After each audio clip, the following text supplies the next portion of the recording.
Olá, meus irmãos, tudo bom? Glauber Lins aqui. Hoje vamos começar nossa segunda parte, nosso segundo encontro do estudo sobre dízimos e ofertas. Hoje nós vamos ver a corrupção de Israel. Vamos lá do Egito ao Carmelo e logo depois ao cativeiro, certo? Vai ser um estudo como o passado, minucioso. Nós vamos com calma, pacientemente.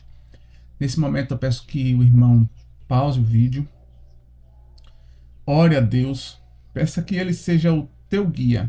Ele te dará conhecimento, discernimento e sabedoria, certo? Não vá pelo que Glauber diz, não vá pelo que pastor diz, não vá pela tradição dos homens, nem pelos rudimentos desse mundo. Busque ouvir a voz de Deus em cada versículo, em cada texto apresentado e humildemente vá pedindo a Deus que Ele vá te guiando, certo? Qualquer dúvida você pode vir aqui pelo WhatsApp, ou pelos comentários, ou pelo também o WhatsApp. Nós vamos deixar na descrição do vídeo o nosso contato. E sem mais delongas, vamos iniciar o nosso estudo. Como vocês sabem, eu não faço corte no vídeo, então ele vai decorrer independente do que aconteça.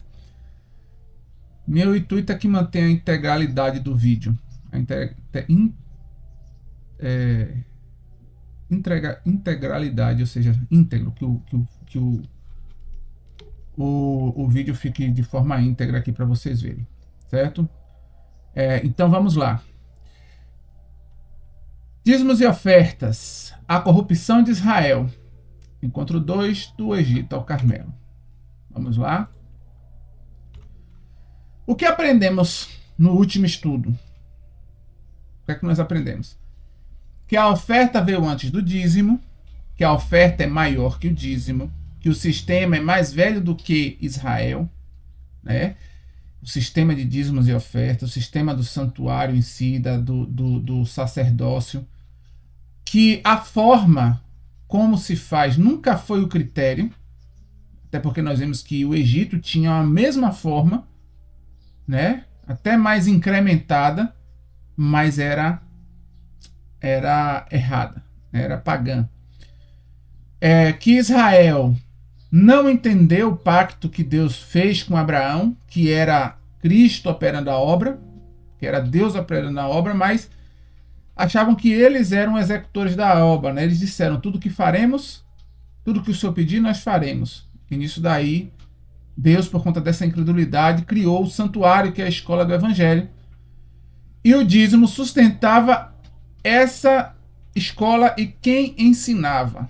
Foi isso que nós vimos, certo? Que o dízimo foi feito para isso, e oferta é a questão do relacionamento com Deus, da aproximação. E agora nós vamos iniciar. Se foi Deus quem desenhou cada peça, como é que deu errado? É a nossa pergunta de hoje. A corrupção, meus irmãos, ela nunca começa em um altar.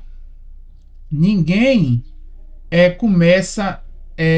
acorda em um dia dizendo: opa, hoje eu vou apostatar.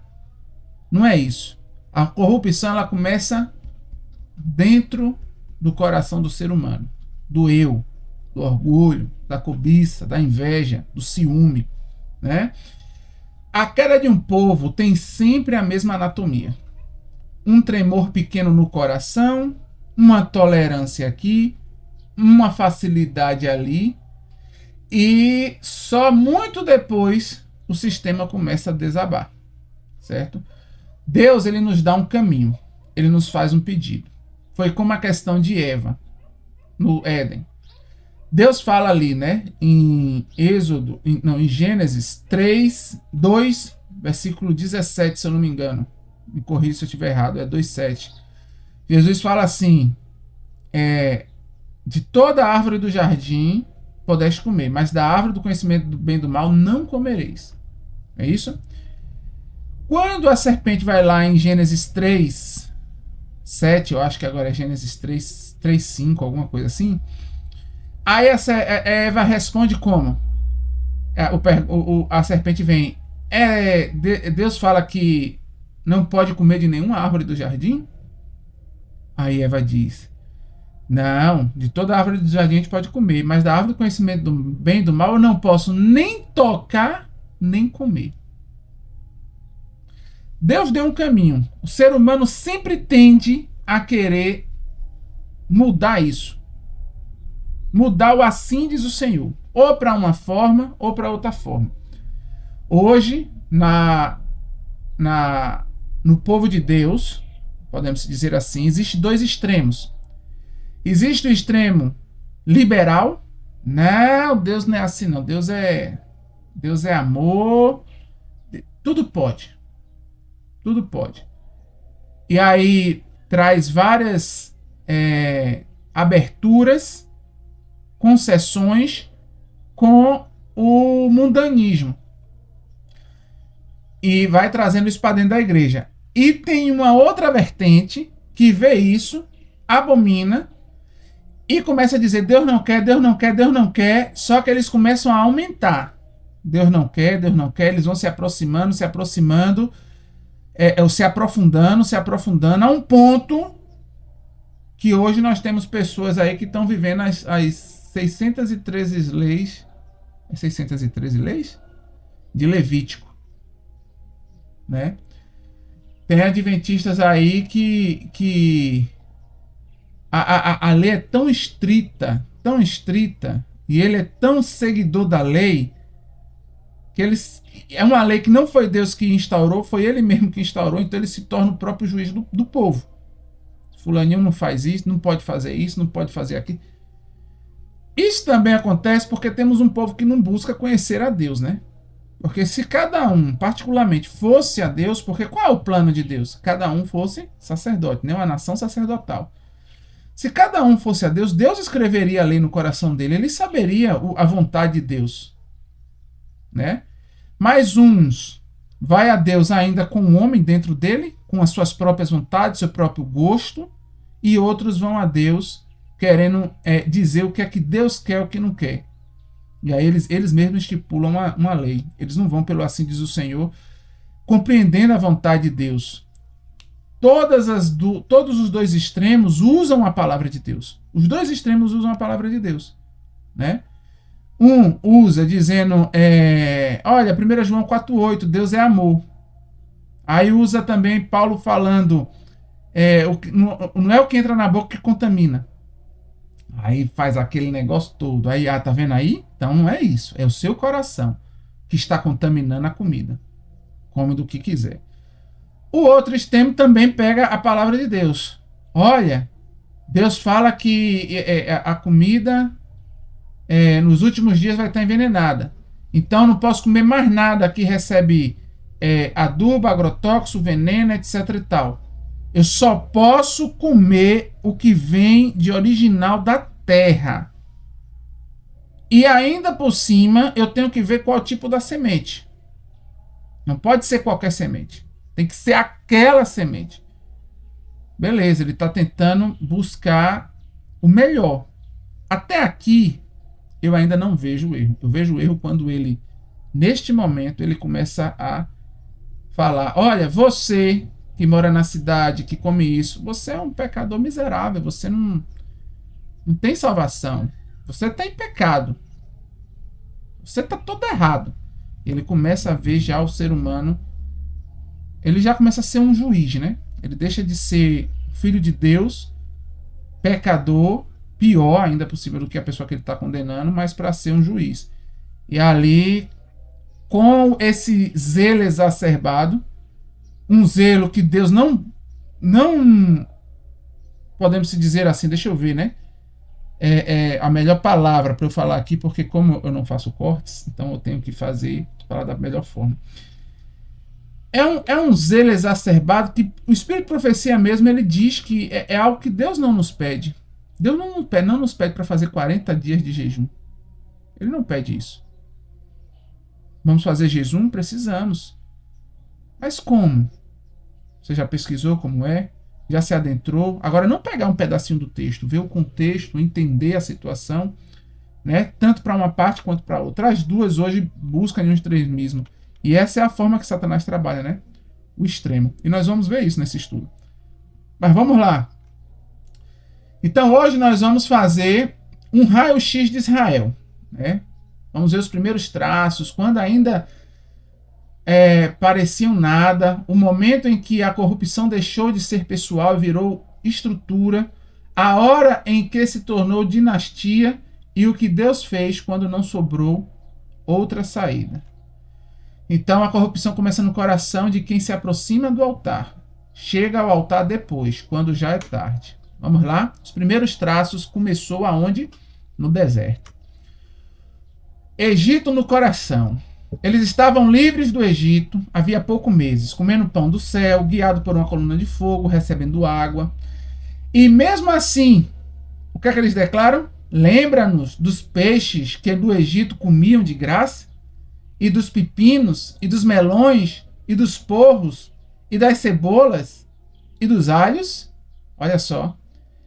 Eles saíram, estavam sendo providos pelo próprio Altíssimo, que tudo que vem dele é perfeito. Então Deus falou, isso daqui é o melhor para vocês, é o perfeito. Mas no coração deles ainda tinha os desejos pelas coisas do Egito, né? Note que eles chamam de graça. O preço tinha sido chicote. Eles ganhavam aquilo tudo, mas na base do sofrimento, né? Da dor. Mas a memória guardou o gosto. Eu prefiro sofrer, eu prefiro morrer do que deixar de experimentar aquele prazer, aquele gosto, né? O corpo saiu do Egito, mas o coração ainda não. O primeiro sinal de corrupção não é abandonar a Deus, é preferir em silêncio o que se deixou para trás. Aí vem Nadab e Abiú, que trouxeram fogo estranho no altar. Eles eram filhos de Arão, né? Eles tinham sido consagrados dias antes, vestidos, ungidos e autorizados. E Nadab e Abiú, eles viram a glória de Deus, né? Mas mesmo assim, o que é que eles fizeram? E ofereceram fogo estranho perante o Senhor, o que lhes não ordenara. Então saiu fogo diante do Senhor e os consumiu na mesma hora. O rito, ou seja, qual era o ritual? Ter um fogo, era certo. Os incensários também estavam corretos. Só o fogo que era outro, um que Deus não pediu. Deus providenciaria o fogo. O fogo fora aceso por eles mesmos e não trazido do altar de Deus que Deus tinha acendido. O culto era sincero, o fogo era do homem. Deus chamou de estranho. E isso dentro de um sacerdócio recém-consagrado. Agora, por quê? O que é que Deus disse logo depois disso acontecer? Isso mostra o que aconteceu. Enterrados os 2 filhos, Deus falou diretamente a Arão. Foi a primeira vez, né? E a instrução foi cirúrgica. Nem tu, nem teus filhos contigo bebereis vinho, nem bebida forte, quando entrares na tenda da congregação, para não morrais. Ou seja, intemperança. Cometeram intemperança, tomaram de bebida forte, de vinho, e aí fizeram o que Deus não pediu. Ah, Glauber, mas hoje ninguém bebe. Mas comete intemperança na comida, no trabalhar, no contemplar, né? E em acalentar certas situações, né? A lei surge para responder o que tinha acontecido. Houve intemperança no meio do sacerdócio no dia da consagração e Deus não deixou a próxima geração adivinhar. O que foi que aconteceu? Não, ele deixou bem claro o que era, né? A intemperança do sacerdócio no primeiro dia, onde chega o vinho, sai o discernimento. Deus hoje nos pede, não vá por esse caminho, né? Nós sabemos disso. E vamos ver lá na frente mais. Saul em Gigal, sacrifício por conta própria. A gente também consegue ver ali que a ordem de Samuel era: espere 7 dias. No 7º dia o povo começou a dispersar. Samuel não tinha chegado. Saul ali vendo, começou a se desesperar, porque os soldados estavam indo, mas havia uma ordem. Havia uma ordem. Então disse Saul: trazei-me aqui um holocausto e ofertas pacíficas. E ofereceu o holocausto. Né? Saul queria fazer o quê? Uma consagração a Deus. Queria fazer o quê? Ofertas pacíficas a Deus. A oferta pacífica faz o quê? Mostra como é que eu posso dizer? Mostra que tudo que eu tenho é teu, Senhor. Ofertas pacíficas de gratidão, né? Porém, ele era o rei, não o sacerdote, e fez o culto a si mesmo, e explicou o porquê. O povo estava se dispersando, ou seja, ele estava desesperado, ele queria dar um jeito. Preciso fazer alguma coisa. Os filisteus se ajuntavam, Samuel não vinha, entrou em desespero. Tudo verdade, mas nenhuma delas autorizava o que ele fez. Nenhum do momento ali, nenhuma situação do desespero autorizava o que ele fez. Hoje em dia, muito dentro da igreja de Deus é feito por conta de desespero, mas não por conta do assim diz o Senhor. Deus não autoriza certas coisas que hoje é feito, mas muitos dão certos, eles pegam a situação, né, dizem, é cultural, é por conta dos nossos tempos, e tenta remodelar. E isso Deus não autoriza. Não autorizou Saul, não autoriza a gente hoje. Então a gente vê que o motivo era urgente, o cálculo político. Houve um cálculo político, de política ali. O altar foi aceso. Foi o primeiro rei de Israel invadindo o ofício sacerdotal. Aí depois a gente vê Saul e Agag. A oferta que cobre a desobediência. Ordenada a destruir tudo em Amaleque, poupou o rei e poupou o melhor do gado para sacrificar ao Senhor. Né, disse ele, né? Samuel respondeu: tem porventuras o Senhor tanto prazer em holocaustos e sacrifícios, como em que se obedeça a palavra do Senhor? Eis que o obedecer é melhor do que o sacrificar.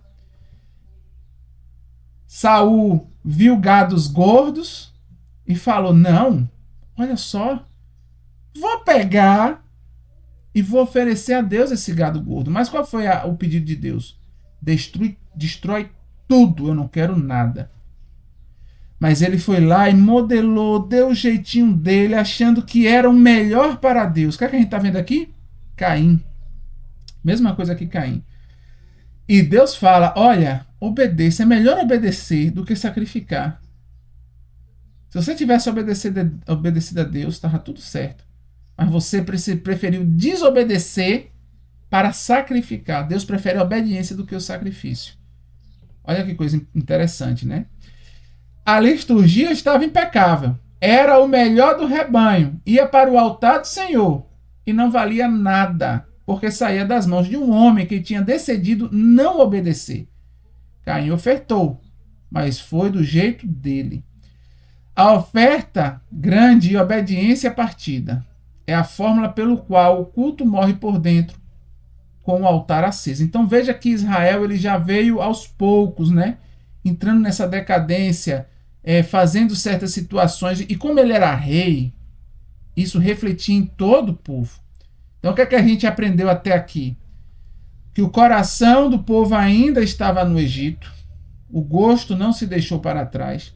O fogo do homem no altar de Deus era um culto sincero, porém uma iniciativa própria. Não deve ter nenhuma iniciativa do ser humano. A iniciativa do ser humano deve ser obedecer a Deus, somente essa. Somente essa. Conhecer a vontade de Deus e obedecer a Deus. A urgência é invadir no ofício, então cálculo político justificando o rito, né? A urgência, e hoje é o que acontece, né? A politicagem. Isso é para os nossos tempos. Eu tento me segurar para não falar nada do que nós vamos ver lá na frente, mas eu ainda fico soltando a palavra que se diz hoje spoiler, né? Mas não seria isso. Eu fico querendo adiantar as coisas, mas vou tentar me controlar. Isso tudo ainda vai ser tratado. Nós vamos fazer um retrato muito fiel do que está acontecendo hoje. Fiel não. Fiel, porque eu vou trazer ponto a ponto. Então vamos lá. A oferta cobrindo a desobediência. Então, a liturgia impecável servindo de fachada. 5 traços, ainda pessoais, ainda isolados. A gente vê que ainda eram coisas isoladas. Nenhum deles derrubou Israel sozinho. Porém, todos juntos formaram um solo aonde a apostasia coletiva ia crescer. Até agora, nada era apostasia declarada, né? É como ela sempre começa. A apostasia nunca começa de forma declarada. Oh, sou apóstata, vou apostatar. Não é dessa forma, é aos pouquinhos. E nós vamos ver isso. Salomão, quando a apostasia vira estrutura. O rei mais sábios e os altos. Salomão pediu sabedoria a Deus e recebeu. Construiu o templo. Escreveu provérbios e cantares. E também Eclesiastes, né? Não botei aqui. E no mesmo reinado, o que é que ele fez? Então Salomão edificou um alto a Quemos, a abominação dos moabitas, sobre o monte que estava diante de Jerusalém, e a Moloque, a abominação dos filhos de Amon. Quando se diz alto, é um lugar sagrado. Não significa que é no alto de uma montanha. Não significa que é em um morro ou em uma serra. Quando fala alto, é um lugar que te leva para o alto. Então pode ser um lugar no mesmo período, até mais baixo, mas como ele foi santificado ali para fazer algo sagrado, então ali se forma um alto. Entendeu? Por isso que a gente vê essa nomenclatura aqui. E Salomão fez o que? Edificou um lugar sagrado para Quemos, que era a abominação dos moabitas, né? E sobre o monte que estava diante de Jerusalém, e a Moloque, que era a abominação dos filhos de Amon. Então a gente vê diante de Jerusalém, à vista do templo que ele mesmo tinha erguido para o quê? Para Deus. Ele não escondeu, ele mostrou. A sabedoria não é imune. E quando reconstrói o alto, o povo aprende que dá para conciliar duas coisas. Aqui, meus irmãos, a gente tem que ver uma seguinte situação. Para Salomão, não era tão gritante. Não veio para Salomão assim: ei, vamos adorar agora Satanás? Ele sabia o que era Satanás. Jó, que era um livro que ele tinha, deixava bem claro quem era Satanás ali. Né? A experiência de Saul também, procurando espíritos de demônios, também Salomão tinha essa sabedoria. Perceba. Então, quando Salomão pega e faz um templo na frente do templo ao Deus que ele aprendeu a servir durante toda a vida, o que é que isso diz? Que para Salomão, isso daqui também fazia parte do que era de Deus. Consegue compreender? Para Salomão, existia, como é que eu posso dizer, fazia parte do mesmo culto, uma coisa e outra coisa, fazia parte, deixa eu botar aqui, do mesmo culto, uma coisa e outra coisa. Então isso daqui para Salomão, isso daqui, era equivalente a isso daqui. Perceba como é sutil o engano e a apostasia. Porque ela está dentro de algo que é muito similar ao verdadeiro. E nós vimos que o que é que leva para um lado ou para o outro? O coração do próprio homem. Né? As mulheres, os deuses do coração divididos. 700 princesas teve Salomão, mulheres, e 300 concubinas. E com elas os deuses delas. E sucedeu que, na velhice de Salomão, suas mulheres lhe perverteram o coração para seguir outros deuses. E o seu coração não era perfeito para com o Senhor, seu Deus. Né? Estava imperfeito, estava contaminado. E a gente vê que o templo continuou de pé. Os sacrifícios continuavam acontecendo. Só que agora, ao lado de casa, havia um altar a Astarote. Né? E o rei ia aos dois. E era um rei que era considerado sábio. Então, hoje em dia, quantos eruditos a gente não vê dizendo que é detentor da verdade? De toda a verdade. e a gente vê o que está acontecendo, né? Esses eruditos, inclusive os mais aclamados, são que traz tanta permissividade mundana para dentro do povo que Deus escolheu. A corrupção madura não fecha o templo. Ela abre um segundo altar, um segundo sistema, e chama isso de tolerância. E esse segundo sistema, esse segundo altar, ele não está ali naquele grupo separado. Ele está dentro do templo. O templo ele não fecha. Certo? O tesouro saiu pela porta. 5 anos depois da morte de Salomão, veio o reinado de Jeroboão, né?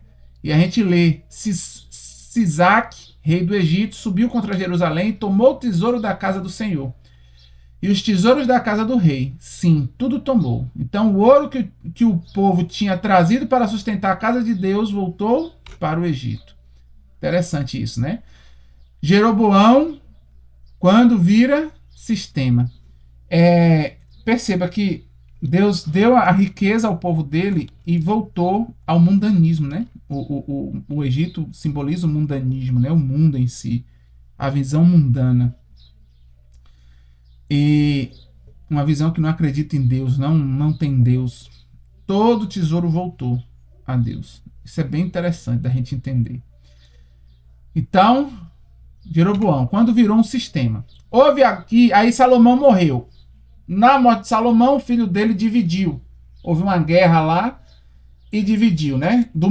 Aí a gente lê aqui, ó, Deus mesmo rasgou o reino em resposta à idolatria de Salomão. 10 tribos ao norte, sobre Jeroboão, 2 tribos ao sul, sobre Roboão. Mas Deus deu a Jeroboão uma promessa clara: se andasses nos meus caminhos,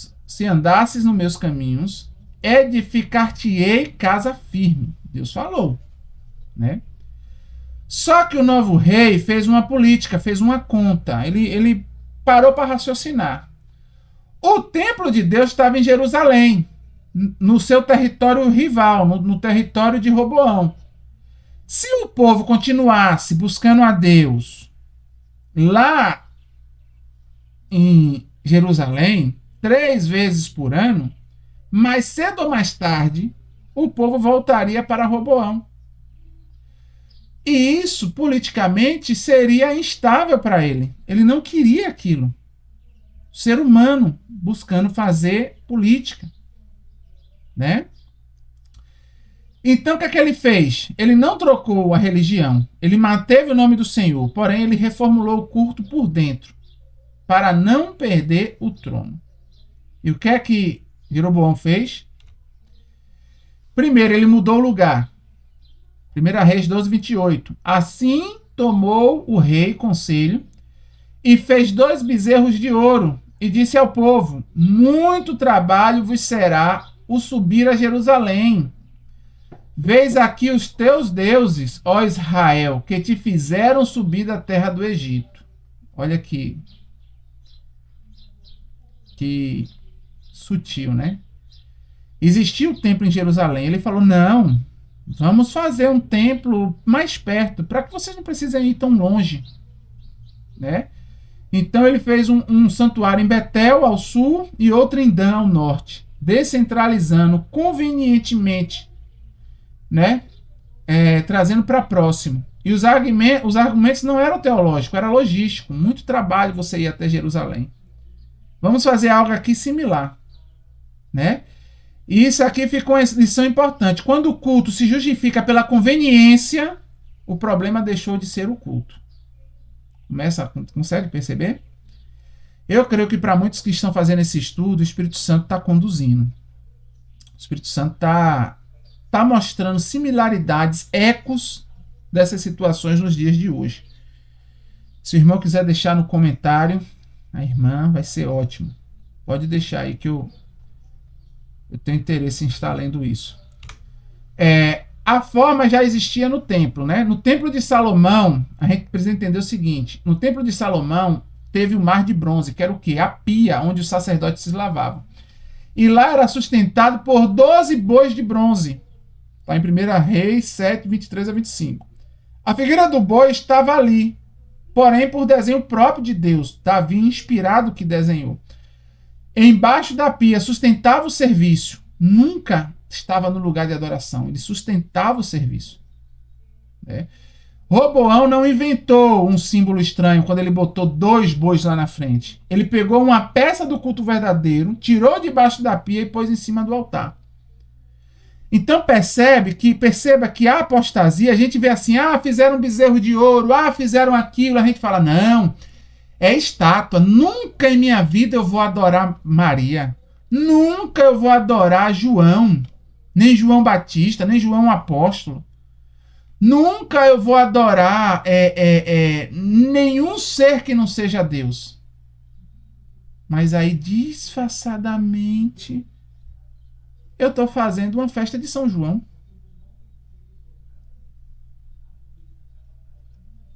Entende? Como é delicado? Mas o povo perece por falta de conhecimento, já diz o nosso Deus. Mas vamos deixar isso mais para frente, né? A religião, a falsa religião, raramente cria do nada. Raramente. Ela sempre vai imitar verdadeiras. Apenas troca o lugar de cada peça. Por isso engana tão bem. E por isso, gente, eu vejo filhos de adventistas que hoje estão no candomblé. Você sabia disso? Hoje adora dentro da Wicca. A gente vê adventistas dentro desse sistema. Por quê? Porque quando você vai estudar o sistema pagão, você vai ver que ele é extremamente similar à verdade de nosso Pai. Quando eu estudei, quando Deus veio me revelando isso, porque eu tinha muito medo de apostatar. Eu tinha muito medo de ser levado por Satanás. Muito medo. Porém, ao mesmo tempo, eu via que existia alguma coisa ali. E eu tinha... eu falava, rapaz, por que isso, Senhor? Por que isso? Por que aquilo? Por que eles dão a vida a Satanás? Por que existe o satanismo? Por que existe pessoas que simplesmente estão aí para matar galo, botar... Eu vim de Salvador. Salvador tem muito candomblé. Você acorda, eu tô caminhando de manhã cedo lá, eu caminhava ali na orla, né? Vinha ali pelo Estiepe, depois pegava a Pituba para poder andar. E de manhã cedo ali, em um domingo, quando você ia, você via assim, debaixo de um poste, em um cruzamento, aquela bandeja enorme, galinha morta, cachaça, cigarro, dinheiro, tudo. Aí eu me converti. Antigamente eu olhava, falava, é tudo louco, tudo doido. Coisa de maluco mesmo. Aí me converti, me lembrava daquilo e falava, Senhor, por quê? Eu tenho amigos que são do candomblé, pessoas que são pessoas boas, pessoas de corações bons. Eu tenho amigos do espiritismo, do candomblé, da Umbanda e dessas coisas todas. Da Umbanda eu não sei, mas devo ter pessoas que simpatizam. E aí eu ficava entendendo, mas por que, Senhor? Por que a pessoa decide se entregar a Satanás? Foi quando eu comecei a pesquisar, a estudar, a entender o paganismo. Por quê? Qual é a raiz do paganismo? Foi quando eu entendi que meu amigo que está no candomblé, ele não está buscando Satanás. O candomblé é uma falsa religião, mas que te promete a mesma coisa que a verdadeira em outros sentidos. E sempre acariciando o eu do homem. Sempre acaricia o eu. Toda religião pagã acaricia o eu do ser humano. A gente viu isso, né, no estudo. Então o ser humano, ele vai ter uma promessa, ele vai ter um contato, ele vai ter um eu ali crescido, ele vai ter contato com seus ancestrais. Dentro do candomblé, eles acreditam muito na questão da força da natureza, que existem ancestrais. Esses ancestrais, eles acreditam na imortalidade da alma, eles estão aqui para guiar, não para guiar para o ruim, mas para guiar para o bom. Então, a pessoa que está no candomblé, ela quer ser uma pessoa melhor. né? Ela busca fazer a justiça com as próprias mãos. Quando alguém faz injustiça com ela, ela tenta fazer uma justiça com as próprias mãos, e aí vem as oferendas de ataque, né? As oferendas que é porque tudo tem oferenda. Nas religiões de Satanás, todas as religiões falsas têm sacrifício. Todas. Sociedades secretas, ordens, religiões, tudo tem que ter sacrifício. Para Satanás tem que ter sacrifício, certo? Então o que acontece? Eles fazem, mas buscando algo que é bom, entendeu? Nenhum ser humano fala, agora eu vou queimar no fogo do inferno, quero morrer mesmo, etc e tal. Pode ter essa pessoa assim, mas é raro.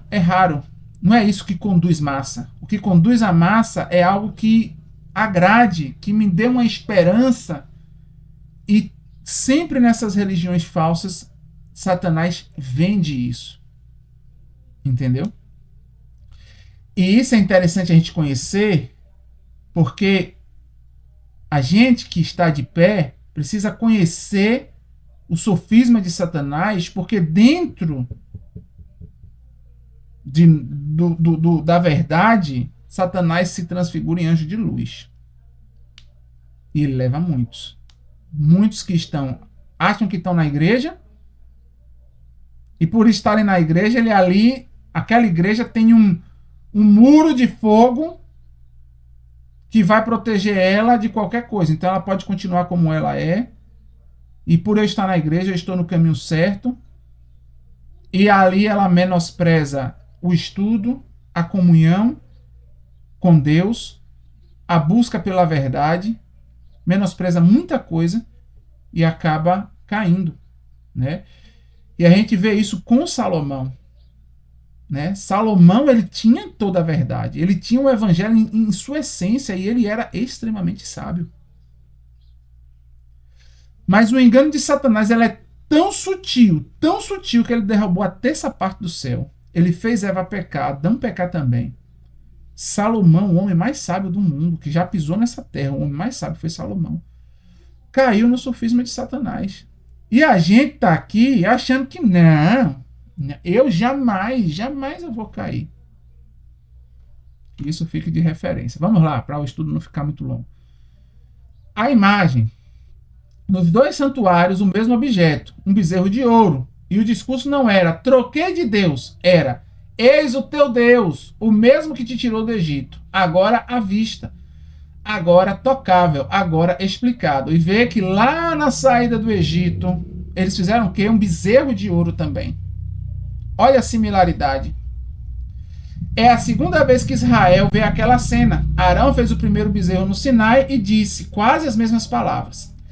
A idolatria mais eficaz não nega o Senhor. Refaz o Senhor é algo que o homem consiga controlar. Entendeu? Então, Deus, eles tinham ali o touro, eu penso, o touro daquele tempo lá, estavam mais perto do Éden do que nós hoje. Não eram esses touros de hoje em dia. Vai ver um touro pesado, gordo. Você fala, pai, que animal. Agora imagine os touros daquele dia. Eram os animais mais fortes. E ainda era animal que poderia controlar, que você arava a terra. Antigamente não existia esses tratores para arar a terra. Antigamente eram os touros, e os touros levavam aqueles arados enormes, e um touro só conseguia arar uma terra inteira durante o dia. E aquele símbolo de força e de poder, eles ali, era algo que eles viam, que eles estavam dizendo, não, é o nosso Senhor. Não é que eles diziam, o touro é o nosso Senhor. Não é que eles iam adorar o touro, mas o touro era a representatividade do Deus do céu deles. Deus falou, eu sou invisível, eu não faço imagem nenhuma para me representar. Mas eles queriam fazer imagens e aquilo ali fez com que eles derrotassem, né? Então a gente vê que a idolatria mais eficaz não nega o Senhor, ele só refaz. E vocês devem estar vendo que há um eco nos dias de hoje, né? Nós vamos ver isso lá na frente. O sacerdócio. E fez uma casa de altos. E fez sacerdotes dos mais baixos do povo. Aqui é dos mais baixos do escalão, né? Dos mais baixos do escalão do povo. Que não eram dos filhos de Levi. Qualquer que queria, ele consagrava. Então a linhagem levítica, Deus, quando instaurou o santuário, ele falou, é inegociável. Foi desenhado por Deus. Treinada para ensinar, era sustentada pelo dízimo. Jeroboão inventou outra, uma indicação real, um preparo, por conveniência. Então agora a política institucional da monarquia dele falou, não, agora quem institui sou eu. Eu vou dizer quem é o mais adequado a ser um sacerdote ou não. E isso para o povo foi maravilhoso. Pense, eu amo a Deus, eu quero servir a Deus, mas Deus pediu só os levitas, mas agora eu posso ser. E eu tenho certeza que o argumento para ele falar isso foi dentro da palavra, né, de Deus que eles tinham no tempo. E ali ele simplesmente falou, não, eu quero ser. E aquela pessoa que tinha, não foi tanto o sincero, mas foi uma pessoa que queria agradar a Deus, mas ainda tinha o eu no coração. Porque o que queria agradar a Deus respeitaria o sistema levítico, né, dos levitas. Mas o que queria agradar a Deus, mas ainda tinha um toque no coração, falava do eu, de querer ter o status do levita e etc e tal, falou, não, que bênção, olha, Deus abriu a preparação, e para essa pessoa, qualquer argumento que vier é o melhor argumento possível. E aí ele chegou e se tornou um levita, mesmo sem chamado de Deus, sem nada. Né? A gente vai ver, o sacerdote que o rei nomeia responde ao rei, não a Deus. E esse é o grande perigo. Botei aqui marcado com tarja amarela. Quando eu venho e se torno sacerdote de Deus, não pelo chamado de Deus, mas pelo chamado de uma instituição, de um lato sensu, de uma academia, de um sistema, eu não vou responder nunca a Deus. Eu sempre vou responder ao rei. Eu sempre vou responder ao sistema, ao político, ao diretor, ao presidente. Porque foi ele que me nomeou, não foi Deus. Nesse momento, se Deus levantar dizendo, vamos fazer dessa forma, essa pessoa fala, sim, meu rei, sim, Estado, sim, presidente, qual é a sua vontade? É essa. Então, na verdade, é isso aqui, o que o rei está falando. Né? E ensina o que mantém o rei no cargo. E sempre eles vão ensinar o que aquele sistema prega para se manter. Ele não vai mais ensinar o assim diz o Senhor. Ele sempre vai ensinar o assim diz o sistema. Por mais que seja com a palavra de Deus. Conseguem entender? Eu acredito que sim. Então vamos lá. O calendário. E Jeroboão ordenou uma festa no 8º mês, no dia 15º do mês, com a festa que se fazia em Judá, e subiu ao altar, e assim fez em Betel, no mês que ele tinha imaginado no seu coração. Então ele fez o quê? A festa dos tabernáculos era no 7º mês, decretada por Deus. Ele copiou tudo e mudou o mês. Um detalhe de calendário, para que o povo não sentisse ligação nenhuma com Jerusalém. Então ele mudou ali o momento de consagração do povo, para que o povo não tivesse nenhuma ligação com a verdadeira religião, que estava em Jerusalém. Eles fizeram algo para mudar e o povo se desprender da verdadeira religião. É o modus operandi de Satanás. Quando o líder define o calendário do coração, ele decide quando o povo se lembra e quando se esquece.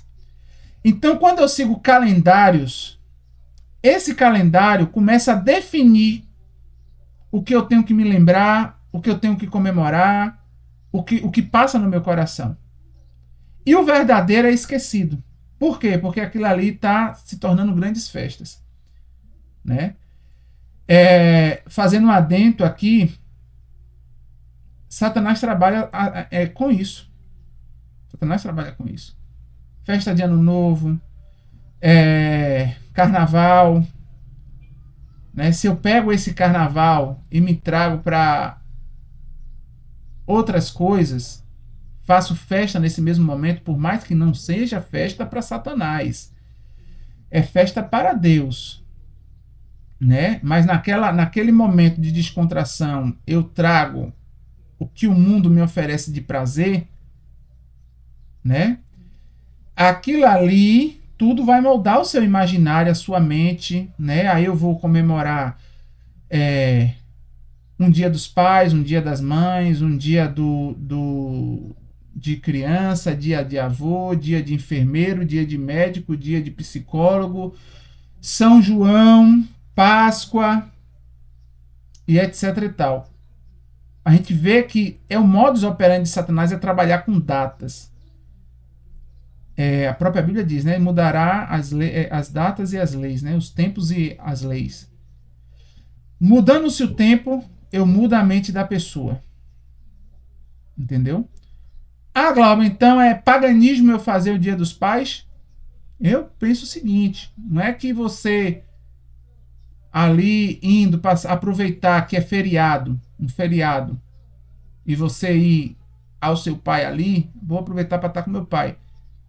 Não vejo mal se você faz isso todo ano.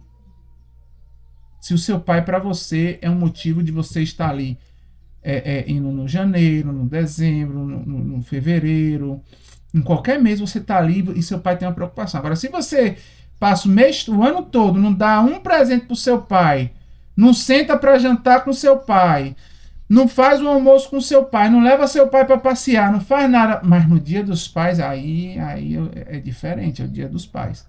Isso molda o imaginário da pessoa, entendeu? A mesma coisa acontece em outras festas. Não vou me adentrar aqui muito nisso, mas acontece em outras situações. Satanás ele muda o nosso imaginário através do que a gente busca de datas. Satanás aprendeu isso com quem? Ele tirou isso da mente dele? Ele é um grande criador de estratégias? Não. Deus conhece o nosso coração e ele sabe quem é o ser humano. Ele criou o ser humano. Terá datas na eternidade, terá momentos na eternidade.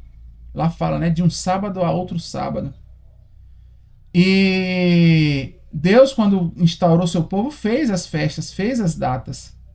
Mas o seu povo, aí Satanás vendo aquilo, olha, o povo sempre lembra de Deus, ele sempre se achega a Deus, né? As datas tinham um ensino.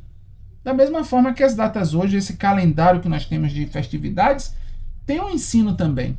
Tem um ensino. Glauber, então eu não posso mais comemorar o Natal. Ele tem um ensino também, o Natal. E um ensino que serve a Satanás. Entende? Quando nós vamos ver, eu não vou me adentrar nisso aqui agora, mas não é por conta de que o Natal é pagão também que eu vou sair condenando todo mundo que guarda o Natal. Essas pessoas elas não têm luz. Essas pessoas elas não têm o conhecimento. E que data, que momento mais propício para eu poder levar o conhecimento a elas do que na data que elas estão comemorando?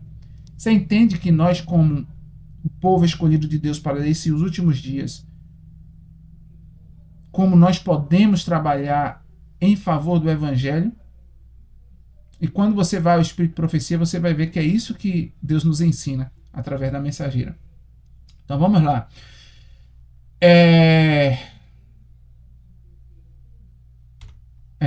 4 peças trocadas. O nome ainda continua mantido, o nome de Deus mantido, mas eles trocaram o lugar, a imagem, o sacerdócio e o calendário. Jeroboão não fundou outros deuses. Ele manteve o nome do Senhor na porta e trocou o que ficava atrás dela. Ninguém em Israel achou que estava adorando outra coisa. Foi por isso que a coisa pegou. E durou séculos. Então anote essas 4 peças que nós vamos cobrar até nosso último encontro. Nós vamos ver, a gente ainda vai tocar nessas situações, só que nós vamos tocar, eu quero tocar mostrando. Não pode ser Glauber tá dizendo, eu vou mostrar ponto por ponto para que vocês compreendam e vejam pelos seus próprios olhos E aí que vocês e Deus faça tenham o seu discernimento, né? Vamos lá. A cadeia que acelera, que vai acelerar. Veio Jeroboão, depois veio Nadab, né? 2 anos. Aí depois veio Baasa e Elá, né? Depois veio Onri, que foi um general. Todos eles decaindo, né? Você viu que Jeroboão ficou 22 anos. Aí Nadab andou segundo os caminhos do seu pai, foi assassinado. Depois veio Baasa e Elá no mesmo sistema. Os dois, ambos comparados com Jeroboão, também não mortos. Depois veio Onri, que fez pior do que todos os que foram antes dele. Fez pior o Onri. E aí veio Acabe, filho de Onri, que casa com Jezebel, princesa de Sidom, que traz Baal, essa religião que nós já conversamos, para dentro de casa. E cada rei foi um degrau mais baixo, né? E cada um governa citando o Senhor. Eles não tiram o nome do Senhor de dentro, mas deturpam a religião. Baal é uma ambiguidade linguística. A palavra Baal significa simplesmente senhor, dono ou mestre. Então, quando o povo lá de Israel chamava de Baal, vamos adorar Baal, essa língua que está na Bíblia ali, que Deus preservou, significa o quê? Significa Senhor. Então, eles estavam falando, vamos adorar o nosso Senhor. No coração deles, era Deus. Mas como o coração deles estava cheio do eu, era um Deus moldado ao coração deles, do jeito que eles achavam que tinha que ser. Caim. Lembra de Caim? Mesma coisa, Caim. Então, ou seja, eles moldaram Deus e Deus aproveita isso. Esse seu Senhor, esse seu Baal aí que você chama. Baal. Esse Baal que vocês criaram, esse seu Senhor. Né? Inicialmente, hebreus usavam esse título genérico pensando em estar se dirigindo a Yahvé, o Deus verdadeiro. O desvio agrícola e prático, necessitando eles de chuva para sobrevivência em Canaã, o povo começou a associar o Senhor da terra, as tempestades e a fertilidade. Ele começou a trazer, assim, o meu Senhor é o que me dá a chuva, é o que faz nascer. E eles começando convertendo ali a criação, vendo a criação como se fosse o Criador. E chamando aquilo ali de Senhor, daquela força da natureza. Ou seja, a chuva era o Senhor. Né? Iniciou dizendo, Deus manda a chuva. Obrigado, Deus. Aí agora veio a chuva. Obrigado, chuva. Né? O meu Senhor é o Deus da chuva. A chuva. E eles começaram ali a atribuir aquilo ali, a chuva. Eles começaram a dar valor à chuva, valor à fertilidade, valor à agricultura, tudo. Consegue compreender o que eu estou querendo dizer? E tudo chamando de Senhor. Eles começaram a chamar de Senhor. Eles ainda entendiam que existia um Senhor acima da chuva, e acima da agricultura, e acima da fertilidade. Mas eles começaram a adorar isso. Por quê? Porque era algo que trazia benefícios para eles. Consegue compreender? Porque se eu tenho chuva, eu tenho agricultura. Se eu tenho agricultura, eu como. Como bem. Fertilidade. Quanto mais filho eu tenho, mais terra eu consigo arar. Mais terra eu alcanço. Mais gado eu consigo criar. Então aquilo ali não era mais algo que Deus estava dando para honrar e glorificar o nome dele. Mas era algo que me deixava com mais poder e mais riqueza, mais conforto e mais luxo. E eles começaram a adorar isso, ao invés do Deus da natureza. Né? Então, isso começou a se transicionar na adoração pura para o sincretismo paganista. Começaram a fazer sincretismo com outros povos que pensavam dessa forma, e Israel começou a pensar dessa forma também. A autodecepção mental. Na mente do povo, eles ainda acreditavam estar cultuando a Deus, como eu acabei de dizer. Não sei se eu fui se eu me fiz entender. No entanto, o rito e a motivação já haviam sido completamente contaminados pelas conveniências terrenas, ou seja, do que para eles era o melhor, né? Então, a chuva caía. Quando eles viam aquilo e viam que na terra de fulano chovia bastante, então para eles a religião de fulano estava melhor do que a religião deles que estava tendo seca. Entende? Era mais ou menos assim. Deus rejeitou essa adoração declarando, eu não sou, esse daí não sou eu. O Baal, né? Que adoravam. O Baal que adoravam tornou-se uma divindade criada pelo seu próprio entendimento, um reflexo dos desejos do próprio homem, moldado à sua conveniência. Aí a gente vai ver aqui, né, que edificou um altar a Baal, que Acabe e Jezabel fizeram. Edificou um altar a Baal, na casa de Baal se na casa de Baal que edificara em Samaria. Também Acabe fez um bosque para provocar a ira do Senhor de Israel, mais do que todos os reis de Israel que foram antes dele. Olha só. Repare que o que não fizeram, não derrubaram os altares de Jeroboão, não expulsaram o culto do Senhor, simplesmente construíram ao lado um templo para Baal, e o palácio frequentava os dois. Então ainda tinha tudo lá em Israel, mas eles começaram a criar algo paralelo, mais profundo ainda, mais evoluído.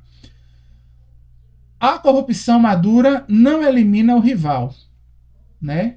Convive com ele e chama isso de pluralidade. Então a corrupção, a apostasia nunca vai abandonar, no caso do adventismo, os 10 mandamentos, não vai abandonar o sábado, não vai abandonar a beneficência, o evangelismo, não vai. A apostasia vai conviver com isso, mas vai remodelar, podemos se dizer assim. Então, o Carmelo, a hora da verdade. Então a gente vai ver que Deus fala, até quando? 3 anos de seca, Israel inteiro reunido no monte, com Acabe presente, Elias diante do povo, né? O povo ali estava sofrendo, por mais que estivesse adorando o Baal, que era o deus da chuva, etc e tal, e vários outros deuses ali, Deus estava mostrando, essa religião de vocês, isso daí não é o que eu quero. E Deus levantou Elias para isso. Deus levantou Elias para mostrar que a religião que eles estavam seguindo era a errada. Assim como ele levantou João Batista, e assim como ele levantou o terceiro Elias. O terceiro Elias já está levantado, né? Não sei quem entende isso. Então já Deus levantou para mostrar, para falar, essa religião que vocês estão seguindo não é a correta. Mas vamos lá. Até quando cocheareis entre dois pensamentos? Se o Senhor é Deus, segui-o. E se Baal, segui-o. Porém o povo não lhe respondeu nada. Deus foi lá, botou a seca. Silêncio, não porque não sabiam qual era, porque o silêncio era mais confortável do que qualquer outra resposta.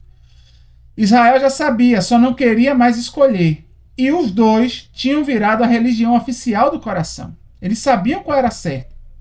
Mas o mundanismo, que é tão gostoso de viver, o mundanismo, a forma de mundanismo é tão gostosa de viver, é tão mais confortante ao eu, que o povo não queria mais escolher. Deixa como está. Por isso veio o silêncio. Consegue compreender? Então vamos lá. Os 450. Elias sozinho. Do outro lado tinha 450 profetas de Baal, mais 850 profetas de Ácera.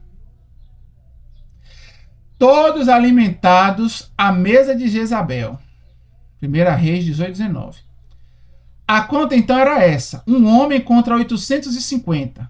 e o único crofe do reino, e o único crofe do reino sustentando os 850. Lembre-se que toda Israel aqui estava devolvendo seus dízimos a o sistema desses 850 profetas.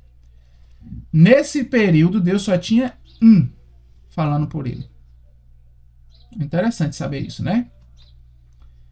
E 850 sendo bancados. Agora vamos ver quais eram as práticas desses 850 profetas da falsa religião. O clamor era ininterrupto. Tinha danças, saltos rituais e saltos rituais. Fazia aquela expressão, aquela coisa assim, aquele clamor. Aquele clamor tava na expressão. Então, quando eles falavam, era aquela fala. Porque, olha, Baal, Senhor Deus, meus israelitas, ouçam o clamor aqui. E faziam aquela coisa, né? Aquele ímpeto no falar. Mutilação corporal com lâminas, né? Ou seja, autoflagelação, jejuns. Eu consigo fazer. Olha o sacrifício que eu faço. Olha o sacrifício que eu faço. Comportamento profético e frenético, ou seja, transe. Ou seja, naquele tempo já se trabalhava. Nós temos um estudo falando sobre conflito entre mentes. E também tem um estudo Verdade sobre os Anjos que a gente trata sobre essa questão aqui. A hipnose, o transe não é de hoje. Ó. Vem das primeiras religiões, das primeiras falsas religiões. A hipnose e o transe, Satanás já trabalha desde lá dos sumérios. Mas vamos ver. E clamor em desespero crescente. O clamor só aumentava, né? Começa ali falando suave, mas no final já está ali, chega às vezes, aparece no pescoço. Isso era a característica dos profetas de Baal. Existiam outras práticas que a gente não encontra em Reis, no primeiro Reis, mas a gente encontra em outras partes da Bíblia, que era a prostituição cultica, do culto, cultica. A gente vê em Oséias 4, 13, 14. Sacrifícios humanos e infantis, Jeremias 19, 5. E ereção de postes sagrados, a Ácera. Isso é simbolizando o falo, o pênis humano. Eles faziam isso dentro de toda Israel. Lembra que a fertilidade para eles, quanto mais filho, melhor? Então eles cultuavam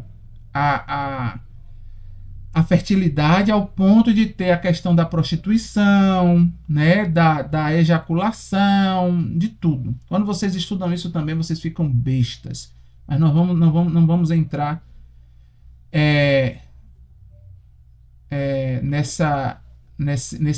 adentrar nisso não, né? Então, ofertas e dízimos de Israel. Então, as ofertas e dízimos de Israel estavam sustentando esse tipo de culto. Né? Esse tipo de culto. Eu falei aqui a palavra besta, mas me incomodou. Eu acho que não é essa a palavra. Ficam atônicos. Besta Deus já usa para uma situação, né? Agora nós, no mundo que nós temos, a nossa linguística já pegou esse hábito. A gente precisa expelir, porque eu acho que Deus já tem uma nomenclatura, um significado para isso. Então a gente fica atônico. Se a gente estudar isso daqui, nós ficaremos atônicos. É algo que a mente fica... Você fala, meu Senhor, que situação. E nós vamos... E Deus vai te guiar para ver que hoje somos piores. Piores do que isso. Muito pior. E a gente vai ver que a oferta e dízimo de Israel estavam sustentando este culto. Aí o que é que acontece? Antes de Elias pedir fogo, fazer qualquer coisa, o que é que ele faz? Ele reconstrui o altar, né? E o texto marca uma coisa que quase ninguém percebe. E tomou Elias 12 pedras, conforme o número das tribos do filho de Jacó. E com aquelas pedras edificou o altar em nome do Senhor. 12 pedras do reino do norte. No reino do norte só tinha 10 tribos. Ele estava em silêncio, dizendo ao povo: vocês são um só. A divisão política não desfez a aliança de Deus com Israel inteiro. Olha que coisa linda, né? Antes de o fogo cair, o altar já pregava. E o que ele pregava era a memória, a unidade que o palácio tinha esquecido, né? As políticas, as brigas. Eles eram um só. E a primeira coisa que Deus fez foi restaurar, reconstruir este altar. Então, reconstruir, a gente pode ver aqui também o simbolismo para a reconstrução também da forma de adoração, né? 12 cântaros de água sobre a oferta, até transbordar a vala. E então caiu o fogo do Senhor, consumiu o holocausto, e a lenha, e as pedras, e o pó, e ainda lambeu a água que estava no rego, ou seja, secou a água. O que vendo todo o povo, caíram sobre seus rostos, ou seja, se humilharam e falaram: não, realmente. E disseram: só o Senhor é Deus, só o Senhor é Deus. Eles viram esse milagre e falaram: nossa, só o Senhor é Deus. Então, Baal, eles passaram o dia todo lá, não queimou. Elias teve que ficar de olho para ver que se iam fazer algum subterfúgio, iam enganar, né?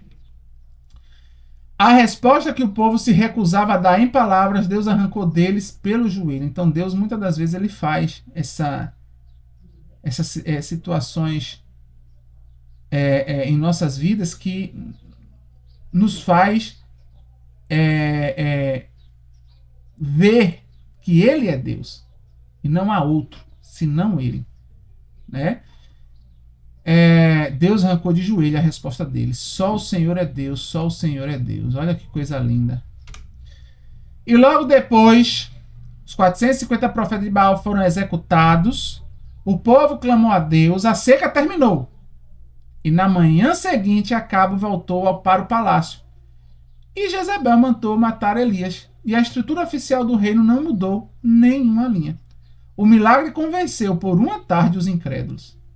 O incrédulo pode até ver Deus, mas ele ainda volta à sua prática. Deus responde com fogo. E a instituição que tinha o cofre respondeu com um decreto de morte.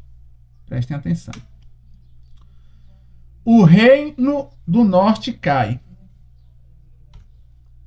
2 séculos depois de Jeroboão, a Assíria levou o reino do norte. E o texto sagrado explica o porquê. E temeram outros deuses, e andaram nos estatutos das nações. Ou seja, se ajuntou. Olha como isso aqui é interessante.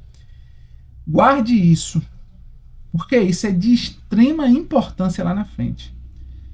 Temeram a outros deuses e andaram nos estatutos. O que é estatutos?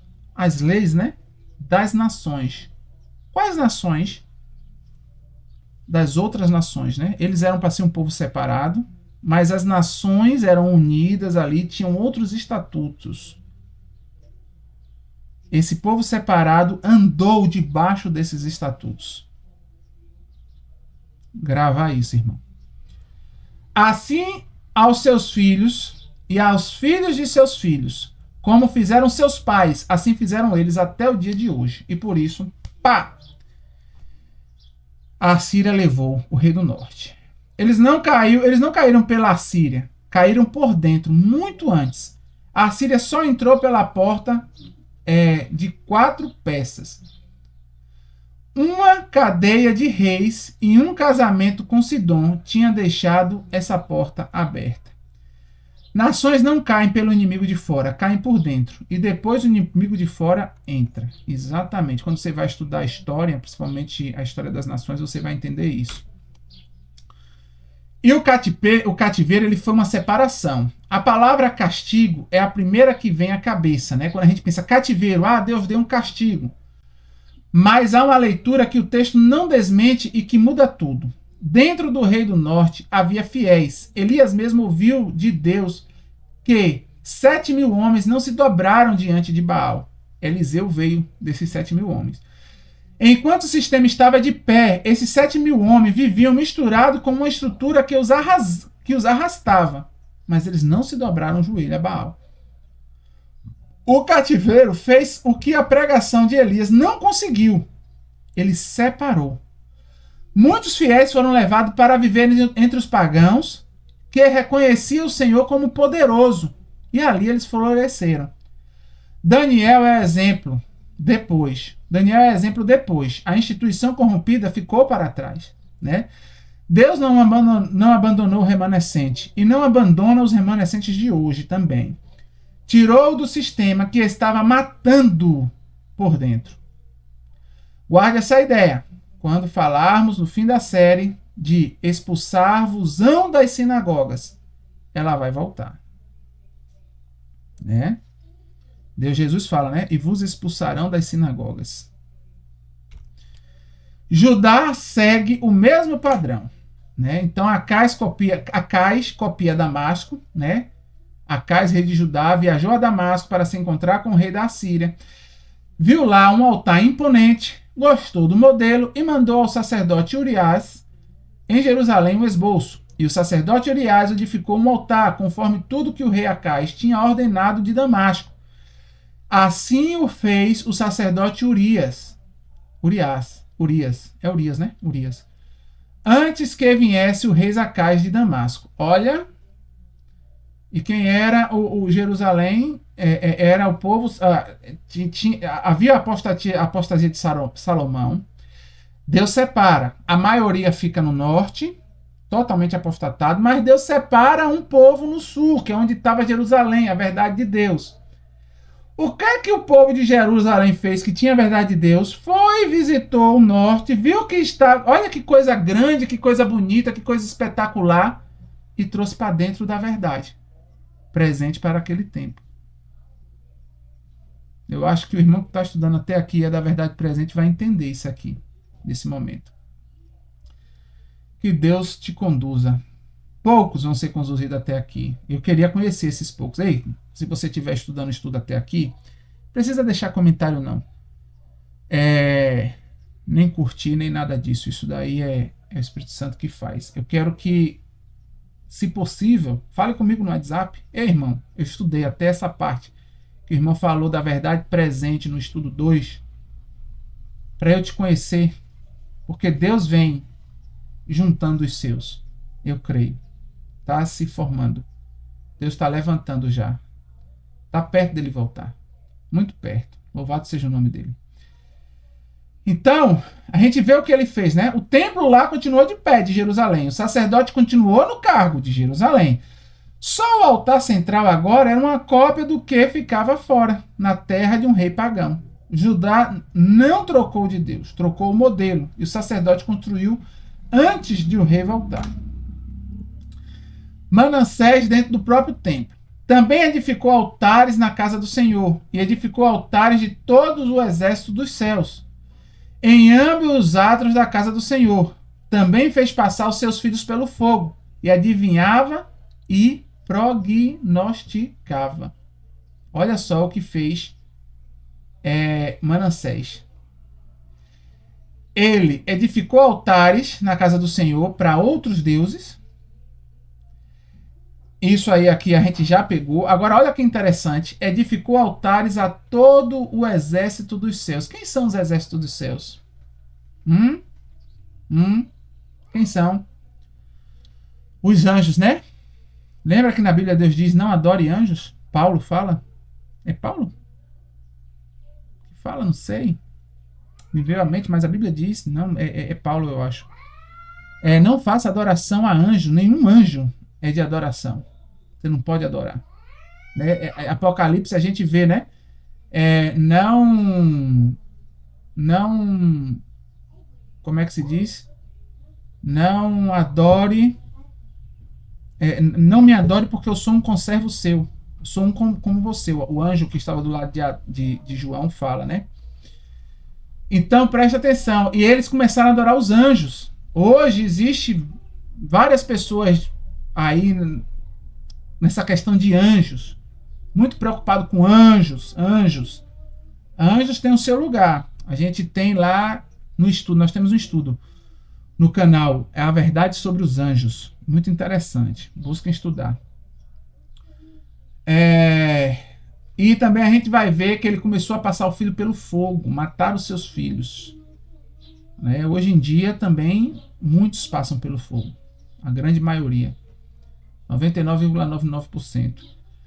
E adivinhava, e ele também adivinhava, então, ou seja, adivinhava o quê? O futuro, Deus está me dizendo, é dessa forma, é daquela forma. Vamos para frente, porque lá na frente vamos falar sobre isso também. E prognosticava, né? Também. Trazia prognósticos de certas situações. O que os pais tinham feito nos altos, Manassés fez dentro do santuário. Os altares estrangeiros passaram do monte para o palácio, para o átrio, para a casa. Não sobrou espaço para separar o Senhor do resto. Então, o que antigamente era lá em Gigal, em Betel, em Dan, em Samaria, agora estava dentro dos átrios de Jerusalém. Consegue compreender? Por isso que vem a questão de Ezequiel, a visão de Ezequiel. Ezequiel vê exatamente isso. O povo estava dentro do templo e o povo não via. Nem o próprio povo que ainda era sincero. Chegou um tempo que nem os sinceros viam. Foi aí que Deus levantou Ezequiel para falar, olha o que está acontecendo. E muitas das vezes é o que hoje muitos não estão vendo. Isso é um eco enorme aos nossos dias. Né? Então, ou seja, quando o rei coloca o altar estrangeiro dentro do templo, o povo entende que os dois são a mesma coisa. Então, quando se coloca o erro dentro do verdadeiro, a gente entende que os dois são a mesma coisa. E Judá também caiu. 135 anos depois do norte, Nabucodonosor levou Judá. Levaram o ouro do templo, levaram o povo. E o texto, de novo, é claro sobre a causa. E até o Senhor não quis perdoar, por causa de todos os pecados de Manassés e de tudo o que fez. O cativeiro fez o mesmo trabalho. Foi na Babilônia que Daniel decidiu não se contaminar. Ezequiel profetizou, e Deus preservou a linhagem que voltaria para reconstruir o templo. Teve também Jeremias, né? 2 nações, 2 cativeiros, uma finalidade: separar os remanescentes do sistema que estava o consumindo. Nós estamos em cativeiros, irmãos. Existe um sistema que está nos consumindo. E nós precisamos conhecê-lo. Né? A gente vem andando muito próximo do erro. Por isso que Deus fala, vem e aprenda de mim. Nós precisamos cada dia nos apegar mais e mais a Cristo. Por isso ele nos dá o caminho para isso. E o caminho de Deus está no santuário. Né? Tem até uma série no canal da irmã Cleuma Nascimento sobre isso. Vamos lá. A síntese do raio-x que fizemos. Né? As 5 formas de corrupção. Primeiro, a transferência a outros deuses, criando Deus. O Senhor não é negado, mas ganha a companhia e eles começam a criar outros deuses à imagem deles e à conveniência deles. Né? Há o deslocamento do altar e do sacerdócio. Né? Há a oferta degradada, a que Deus proíbe, né? A intemperança que chega ao altar, o fogo estranho. E vimos que os dízimos e recursos também são desviados. O cofre estava sustentando 850 profetas de Jezabel. O tesouro do templo saindo para o Egito. Né? E o rito cobrindo injustiça e desobediência. Né? A gente viu isso aqui, 5 formas. Ninguém em Israel viu as 5 juntas, porém cada uma aparecia isolada. Nós hoje podemos ver todas no espelho e vamos ver isso no final da série. Então o que aprendemos até agora? Vamos fazer o resumão. A oferta veio antes do dízimo. A oferta é maior do que o dízimo. O sistema é mais velho do que Israel. Existe uma ordem antes, Melquisedeque, né, a gente vê. E é o que Deus vem reconstruindo com Cristo. A gente vai ver isso também. A forma nunca foi o critério. Né? Não é o fazer deste jeito que é o critério. Porque o Egito também fazia da mesma forma, o paganismo faz da mesma forma e está errado. Vimos também a entrega a ideia do povo fazer um sacrifício pela forma dele, achando que é ele que faz, ou seja, tudo faremos, e isso é Ismael, é criar uma obra da carne, um filho da carne, né? O santuário e a esmola o santuário é a escola do evangelho, então o santuário serve como escola para nos ensinar o evangelho, e o dízimo sustenta quem ensinava o evangelho. Nós vimos isso, né? Estamos rebatendo, eu quero que isso esteja bem na mente de vocês. E aprendemos hoje mais o quê? A corrupção começa no coração. Salomão foi o ponto de virada. Ele se amalgamou. Deus foi lá e dividiu. Jeroboão instituiu um sistema dele mesmo. Acabe convive com Baal, né? Traz Baal para dentro de Israel. O Monte Carmelo expõe, né? Mas também não conseguiu corrigir, mas Deus mostrou ali o seu poder. Aí Deus traz o que? O cativeiro, que foi o que? A separação. Judá caiu pelo mesmo padrão e vimos a síntese que forma a síntese que vai formar a corrupção, né? As 5 formas de corrupção que nós vamos ver no espelho da série. E aí nós vimos que nós vamos fazer aqui, ó, depois do cativeiro o templo foi reconstruído, mas e o coração? A gente vai ver lá que foi reconstruído por Neemias, Esdras. Só que Deus levantou um profeta nesse mesmo período, Malaquias. E aí nós vamos agora no próximo estudo estudar Malaquias. Meus irmãos, será um estudo minucioso. Não vai ser verso a verso, mas vai ser quase isso. Nós vamos trazer parte a parte, situação a situação de Malaquias. Com muito cuidado, nós vamos estudá-lo. Porque hoje, quando nós trabalhamos com dízimos e ofertas, a primeira coisa, o primeiro versículo que se bota é Malaquias. Ah, então, Glauber, então Deus está falando outra coisa em Malaquias? Vamos estudar o livro todo, porque a gente não pode tirar Malaquias 3:10 do seu contexto. Nós precisamos entender o contexto de toda a carta que Deus enviou a gente, toda a profecia. Existe todo um contexto para que esteja ali em um versículo. Trazer um versículo para constituir toda uma ideia ou criar todo um argumento não é o correto. Precisamos entender o evangelho para poder trazer ali o que está escrito. Então é isso que nós vamos fazer nesse próximo estudo. Que você fique com Deus, Deus possa te abençoar e te guardar. Se o irmão, a irmã vê que é interessante outras pessoas aprenderem, leve a outras pessoas, certo? Então que Deus esteja contigo. Até mais, que Deus te abençoe e te guarde. Amém.